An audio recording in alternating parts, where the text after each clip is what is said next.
Shoto Todoroki contre Toya Todoroki alias Crématorium, un combat vendu par le studio d'animation comme étant épique, ayant même partagé une image promotionnelle pour l'occasion. On commence par une question, qu'en avez-vous pensé de ce combat? Salut à tous, j'espère que vous allez bien, je suis Rodway Senpai et aujourd'hui nous allons parler d'un épisode qui était très attendu par les fans du manga qui, je pense, voulaient voir ce que le combat entre Shoto et Toya allait donner en version animée. Avant de commencer, je vous invite à liker cette vidéo si elle vous plaît, à vous abonner si ce n'est pas déjà fait, sans bien sûr oublier d'activer la cloche des notifications. Merci d'avance à tous ceux qui le feront.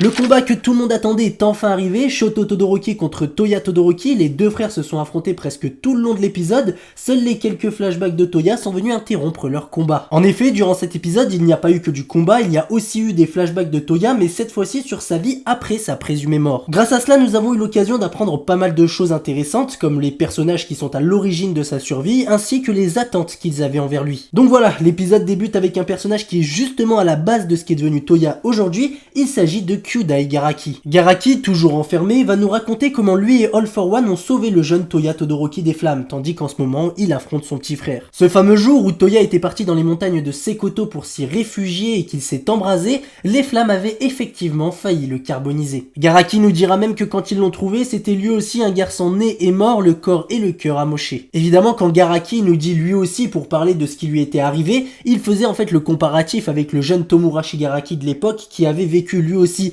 un choc émotionnel, ayant bien évidemment aussi vécu toutes ces années d'enfance à être battu. Et donc on finit enfin par nous raconter ce qu'il s'est passé pour Toya après avoir survécu à l'incident. Il se réveilla dans un endroit mystérieux où d'autres enfants sont présents, ces enfants vont lui faire savoir que ça fait 3 ans qu'il dormait, une info qu'ils tiennent de Garaki. Désormais réveillé, Toya n'a qu'une envie, c'est de rentrer chez lui, sauf que ça ne sera pas aussi facile étant donné que son sauvetage n'était pas un geste de bonté. Évidemment, il y avait un plan derrière tout ça. En effet, All for One va intervenir et va expliquer à Toya pourquoi il est impossible qu'il puisse rentrer chez lui. Il faut savoir que sauver le jeune garçon a été très difficile, il a fallu reconstruire son corps presque entièrement en greffant une grande partie des tissus manquants, et il lui fait savoir qu'il a le visage d'un autre. All for One lui apprend aussi qu'il ne pourra plus produire ces intenses flammes, ses organes ont été touchés, et maintenant il ne ressent plus la douleur aussi vivement que les autres humains. Tout ça pour dire que son corps s'est affaibli et il ne reviendra jamais comme avant. All for One, en ajoutant qu'il voulait l'accueillir ici avec le maximum de ses capacités, était l'objectif. C'est donc pour ça qu'ils ont tout essayé pour le rafistoler, et ça c'est la preuve qu'il avait un plan pour lui. Le roi du mal va tout de même proposer au jeune Toya de rester ici pour l'aider à rendre tout son éclat à ses flammes en parachevant son éducation. Sauf que le garçon va refuser car selon lui la seule personne qui peut être son professeur est son père. Selon Garaki, Toya était beaucoup trop endoctriné pour être influencé. Il va ajouter que c'était tellement profond chez ce jeune enfant que même l'homme qui avait le monde entre ses mains ne pouvait rien faire. Avec Toya, le but était de trouver un plan B au cas où il arrivait quelque chose à Tomurashi Garaki, un autre enfant animé d'une haine similaire pour être le futur hôte du roi du mal, sauf que finalement ce fut un échec. Le docteur Garaki va mettre en garde les héros en affirmant qu'il ferait mieux de se méfier de Crématorium car il n'obéit à personne. Il est en dehors de l'influence de l'Alliance ou All for One et il a ses propres objectifs. Finalement, Toya a fini par être libéré de ses sauveurs, encore une fois ce n'était pas par bonté de cœur mais simplement parce qu'il ne servait plus à rien étant donné qu'à partir de son réveil, il ne devait pas tenir plus d'un petit mois à vivre. Cela a donc été une véritable surprise lorsqu'au début de l'œuvre, un courtier l'avait amené à l'Alliance et présenté à Tomurashi Garaki. À ce moment-là, Garaki se demandait pourquoi était-il revenu et comment était-il encore en vie. Alors pour avoir des réponses, Garaki organisa un petit entretien et dès le début, Crématorium s'était aperçu que celui qui lui demandait un entretien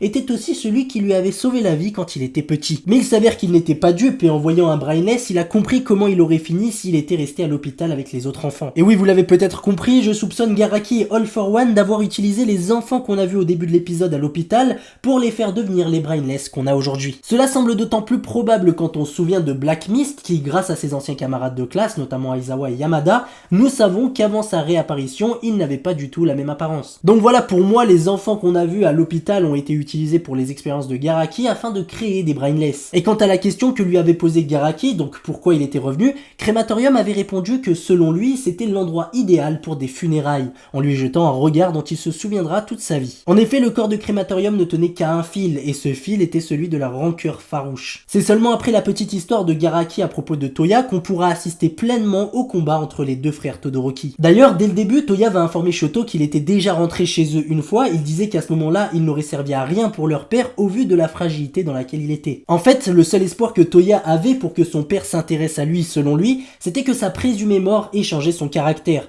Sauf que quand il est retourné chez eux, il a vu Endeavor avoir le même visage qu'il y a 3 ans, sa famille avait déjà tourné la page selon lui, et son père n'a tiré aucune leçon. C'est à ce moment-là que Toya est mort pour de bon, et c'est aussi là qu'est né Crématorium. Il a alors décidé de s'entraîner seul pour devenir puissant. Shoto va finir par comprendre que depuis le départ, Crématorium est né pour mourir en combattant son père, et ça, All for One l'avait aussi très bien compris, c'est Garaki qui va nous le dire. Même si Toya avait été choisi pour être l'hôte du roi du mal, ça n'aurait pas été possible, car nous le savons, All for One aspire à atteindre l'éternité, et donc, il ne peut pas être l'hôte d'un corps qui est voué à mourir. Par conséquent, All for One a préféré le laisser tomber dans sa folie suicidaire. Les deux frères vont finir alors par utiliser simultanément une technique créée par Endeavor, le point incandescent. Pour réaliser cette technique, il faut savoir qu'Endeavor augmente sa chaleur, la maintient le plus haut possible avant de frapper d'un trait de flamme. C'est l'apogée du feu développé par un jeune Endeavor. D'ailleurs, en la développant en quête de puissance, il a vu où se situaient ses propres limites. Par la suite, Crématorium va nous apprendre comment il s'y est pris pour devenir plus fort seul. Il nous dira qu'il a d'abord cherché à redonner leur force à ses flammes et il savait déjà comment hausser leur force. Il a ensuite profité que son corps était insensible à la douleur, ce qui lui a permis d'avoir aucune limite. Pour finir, il a imité la façon d'Endeavor de relâcher sa flamme, ce qui a donné le point incandescent qu'on a pu voir. Bien évidemment, il n'est pas aussi maîtrisé que celui qui l'a créé, mais il est bien plus violent. Après ces explications, nous avons pu profiter de quelques minutes de combat, même si en vrai je m'attendais à mieux. Mais bref, après une nette domination de Crématorium, Shoto Todoroki va nous dévoiler la technique sur laquelle il a bossé depuis un moment, une technique spécialement conçue pour cet affrontement, il s'agit de son incandescence. En effet, en poussant sa gauche et sa droite simultanément au niveau du cœur, un sang chaud et un sang froid circulent dans le corps de Shoto, stabilisant ses deux côtés. C'est donc suite à notre compréhension de ce qu'est son attaque que Shoto va finir par lancer sur Crématorium son point incandescent, en gelant tout ce que Crématorium avait carbonisé. Et c'est d'ailleurs sur cette dernière scène que l'épisode s'achèvera, donc la victoire de Shoto et la défaite de Crématorium. Comme d'habitude, avant de conclure cette review, nous allons bien évidemment parler de la suite et nous allons aussi revenir sur 2-3 éléments intéressants de cet épisode. Vers la fin de l'épisode, Crématorium va évoquer une notion dont il a déjà parlé précédemment, il s'agit des limites de la société surhumaine. Il va dire que ce qu'il est devenu quand Toya est mort et que Crématorium est né représente finalement les limites de la société surhumaine dans laquelle il se trouve. En effet, à force, on a tous pu constater des problèmes qu'ont soulevé l'apparition des alters, car s'il est vrai que de posséder le pouvoir de contrôler le feu et la glace ou d'avoir une force extraordinaire peut être hyper stylé, pour des personnages comme les hétéromorphes comme Spinner qui ont pris les caractéristiques physiques d'animaux, cela peut être beaucoup moins marrant. L'apparition des alters a ses points positifs, mais il a aussi ses points négatifs, et les hétéromorphes ne sont pas le seul exemple.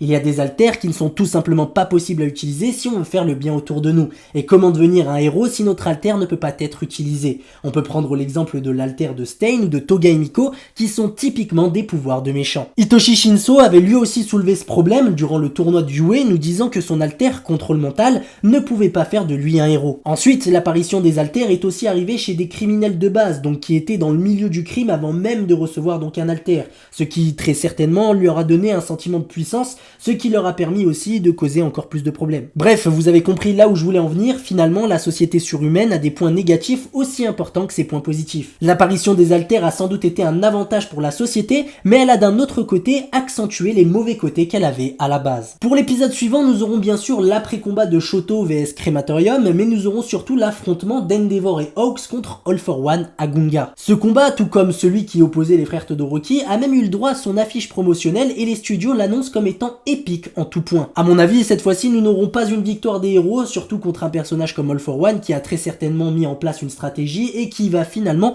retourner la situation comme il l'a toujours fait jusque-là.